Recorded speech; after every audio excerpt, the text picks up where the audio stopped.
আজকে আমরা শিখব দুইয়ের পরিপূরকের বিয়োগ। এখানে একটা উদাহরণ নেওয়া হয়েছে যে +22 থেকে +13 বিয়োগ করো। আচ্ছা, দুইয়ের পরিপূরকের বিয়োগের হচ্ছে আমাদের মূলত তিনটা নিয়ম আছে। তিনটা নিয়মের মধ্যে প্রথম যে গুরুত্বপূর্ণ নিয়ম সেটা হচ্ছে বিয়োজ্য সংখ্যাটির চিহ্ন পরিবর্তন করতে হবে। বিয়োজ্য সংখ্যাটির চিহ্ন পরিবর্তন করে যদি বিয়োজ্য সংখ্যাটা প্লাস থাকে, প্লাস থাকলে মাইনাস করতে হবে, আর মাইনাস থাকলে প্লাস করতে হবে। করে এটা আমরা বিয়োজকের সাথে যোগ করব। 2 নম্বর নিয়মটা হচ্ছে যোগের মতোই সংখ্যাটি যদি ঋণাত্মক হয় তাহলে এটি 2 এর পরিপূরক আকারে করতে হবে। অর্থাৎ এখানে যদি কোনো একটা সংখ্যা যদি ঋণাত্মক সংখ্যা থাকে তাহলে সেটাকে 2 এর পরিপূরক আকারে করে যোগ করতে হবে। এরপর হচ্ছে 3 নম্বর নিয়মটা হলো যে চিহ্ন বিটের যদি অতিরিক্ত কোনো ক্যারি থাকে তাহলে সেটা আমরা বাদ দেব, সেটা ধরা যাবে না। আচ্ছা, এখন আমরা অঙ্কে চলে যাই। এখানে +22 আর হচ্ছে +13 দুটো সংখ্যা আছে। এই দুটো সংখ্যার মধ্যে +13 এই সংখ্যাটা হচ্ছে বিয়োজ্য সংখ্যা। এই সংখ্যাটা হচ্ছে কি আমাদের, এটা হচ্ছে বিয়োজ্য সংখ্যা, আর এটা হচ্ছে আমাদের বিয়োজক সংখ্যা। বিয়োজ্য সংখ্যা এখানে আমাদের প্লাস আছে, তাহলে এটাকে আমরা চেঞ্জ করে নেব। চেঞ্জ করে নিলে কত হবে, এখানে +13 আছে, এটা হয়ে যাবে হচ্ছে -13। আর এই যে বিয়োজক আছে এই বিয়োজকের সাথে আমরা যোগ করব। ওকে, তাহলে আমরা অঙ্ক শুরু করি। সমান +22, এটার কোনো পরিবর্তন হবে না, কারণ এটা একে বলা হচ্ছে, এই 22 সংখ্যাটিকে বলা হচ্ছে একটা আমাদের বিয়োজক, আর +13 সংখ্যাটিকে বলা হচ্ছে বিয়োজ্য। সো +22 সংখ্যাটির কোনো এখানে চিহ্নের পরিবর্তন করা যাবে না, চিহ্নের পরিবর্তন করতে হবে এই বিয়োজ্য সংখ্যা। আচ্ছা, এটা মাঝখানে আমরা যোগ করব। বিয়োজ্য সংখ্যা এখানে +13 আছে, এটা পরিবর্তন করে আমরা এখানে -13 করে দেব। এটাই হচ্ছে 1 নম্বর নিয়ম, যে এখানে এই যে বিয়োজ্য সংখ্যাটা যদি আমাদের ধনাত্মক থাকে তাহলে এটাকে চিহ্নটা পরিবর্তন করে নিয়ে কি করলাম, এটা হচ্ছে আমরা -13 গঠন করে নিলাম। অর্থাৎ চিহ্নটা পরিবর্তন করে প্লাস ছিল সেটাকে মাইনাস করে নিলাম। এখন যেটা করতে হবে সেটা হচ্ছে যে এই যে সংখ্যাটা আমাদের এখন এটা ঋণাত্মক হয়ে গেল। ঋণাত্মক সংখ্যার জন্য আমাদের 2 এর পরিপূরক গঠন করতে হবে। ঠিক আছে, এখন আমরা 2 এর পরিপূরক গঠন করি।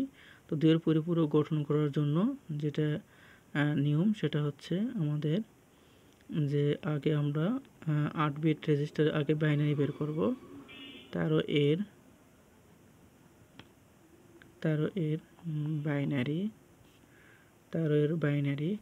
বাইনারি বের করার জন্য আমরা যে সহজ সূত্র 1 2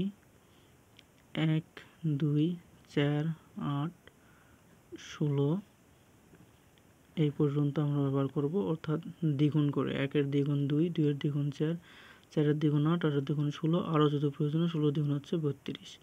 এখানে যেহেতু আমাদের 13 বাইনারির কথা বলা হয়েছে, তাহলে এখানে 13 মিলতে আমাদের কী কী মানের প্রয়োজন আছে, এখানে 8 4 12 আর একে হচ্ছে 13। তাহলে 8 এর নিচে 1, 4 এর নিচে 1, আর হচ্ছে 1 এর নিচে 1, আর দুইটা আমাদের বাদ যাচ্ছে, এটা হচ্ছে 0। তাহলে আমাদের হচ্ছে 13 এর বাইনারি মান হচ্ছে 1101। এখন আমরা এটাকে 8 বিট রেজিস্টারে লিখব। তাহলে 8 বিট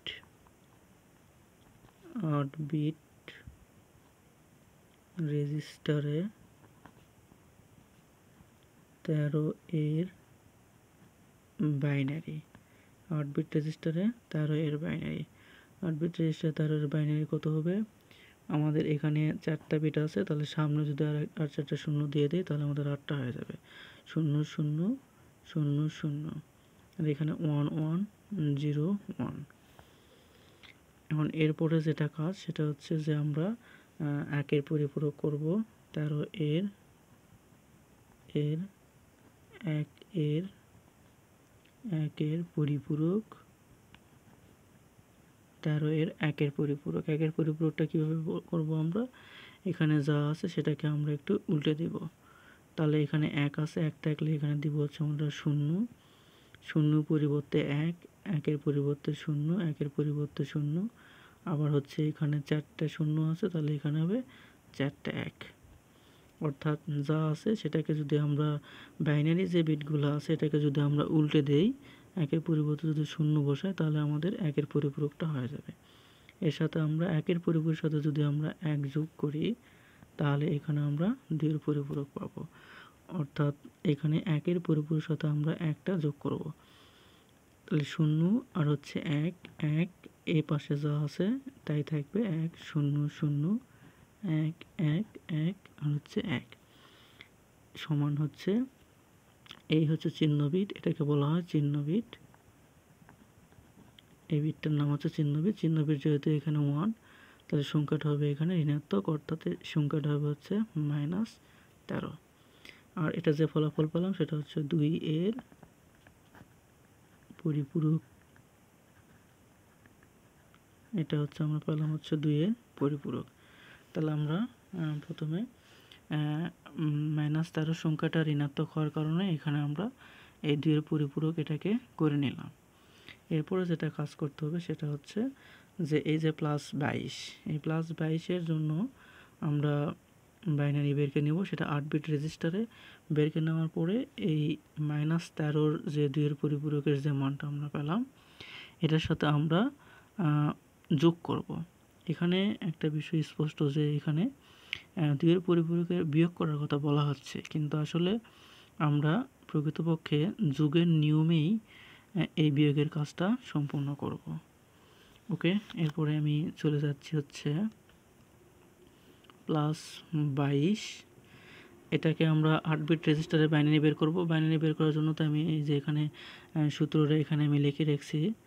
এখানে 22 মিলতে কোন কোন মানের প্রয়োজন আছে, তাহলে এখানে আমার 16 লাগবে, তাহলে 16, এরপর হচ্ছে 4 20, এরপর হচ্ছে 2 হচ্ছে 22, তাহলে 16-র নিচে 1, 4-এর নিচে 1, 2-এর নিচে 1, এই 8 আমার প্রয়োজন নাই, 0, এই 1টা প্রয়োজন নাই, এটা হচ্ছে 0। তাহলে বাইনারি মান হচ্ছে 1 0 1 1 0। এখানে বাইনারি মানটা আমরা পাইছি হচ্ছে 3 2 5টা। তাহলে যদি আমরা আর সামনে 3টে 0 দিই, তাহলে এটা 8 বিট রেজিস্টার 8টা পূর্ণ হয়ে যাবে। ওকে, তাহলে 3টে 0 দিলাম, 0 0 0, আর একটা হচ্ছে এখানে দিয়ে হচ্ছে 1 0 1 1, এরপর হচ্ছে 0, এটা হয়ে গেল। এরপরে -13-র জন্য যে 2 এর পরিপূরক করে যে মানটা আমরা পাইছি সেটা এখানে লিখব -13, এই পাশে আমরা মান দিব হচ্ছে যে মান পাইছি 1 1, 4টা 1, এরপর হচ্ছে 0 0, এরপর হচ্ছে 1 1। এরপরে এই যে দুটা মান আছে, এই দুটা মান হচ্ছে আমরা প্রকৃতপক্ষে এখানে যোগ করব। বিয়োগের কাজটা আমরা যোগের মাধ্যমেই সম্পূর্ণ করব। এটাই হচ্ছে 2 এর পরিপূরকের বিয়োগের প্রকৃতপক্ষ নিয়ম, যে বিয়োগের কাজটা যোগের মাধ্যমে সম্পূর্ণ করা। তাহলে পার্থক্যটা কোথায়, এখানে পার্থক্যটা হচ্ছে এখানে যে যদি বিয়োজ্য সংখ্যাটা এখানে শুধু চেঞ্জ করে নিতে হবে। বিয়োজ্য সংখ্যা চেঞ্জ করে নিয়ে 2 এর পরিপূরকের ঠিক যেভাবে যোগ করা হয় ঠিক একইভাবে 2 এর পরিপূরকের বিয়োগের বেলায় একইভাবে আমরা এটাকে যোগই করব। কিন্তু পার্থক্য হচ্ছে চিহ্ন বিট। এখানে আমরা যে বিয়োজ্য সংখ্যাটা নিয়েছি এই বিয়োজ্য সংখ্যাটা আমরা চিহ্নটা পরিবর্তন করে নেব। ওকে, এরপরে আমরা এই বাইনারি সংখ্যাগুলো হচ্ছে এখানে বাইনারি বিটগুলো আমরা যোগ করব। এখানে স্পষ্ট আবারও বললাম, এই বাইনারি বিটগুলো আমরা এখানে যোগ করব। 0 আর 1-এ যোগ করতেছি 1, 1 আর 1-এ যোগ করলে হবে 0, হাতে থাকে 1, হাতের 1 এখানে আসলে হবে 0, আর হাতের 1-এ যোগ করলে হবে 1, আর 1 আর 1-এ যোগ করলে হবে এখানে আবার 0, হাতের 1টা এখানে আসলে 1 হবে, 1 আর 1-এ 0, এরপর হচ্ছে 1 আর 1-এ এখানে হবে 0, মানে হাতের 1 এখানে আসবে, এরপর হচ্ছে হাতের 1টা আবার এখানে আসবে 0, হাতের 1টা আবার এখানে আসবে 0, হাতের 1টা আমরা সামনে প্রয়োগ করে দেব। এরপর হচ্ছে 22 থেকে হচ্ছে আমরা 13টা হলো বাদ দেব। 22 থেকে 13 বাদ দিলে এখানে হবে হচ্ছে আমাদের 9। সংখ্যাটা কিন্তু অবশ্যই এখানে প্লাস হবে।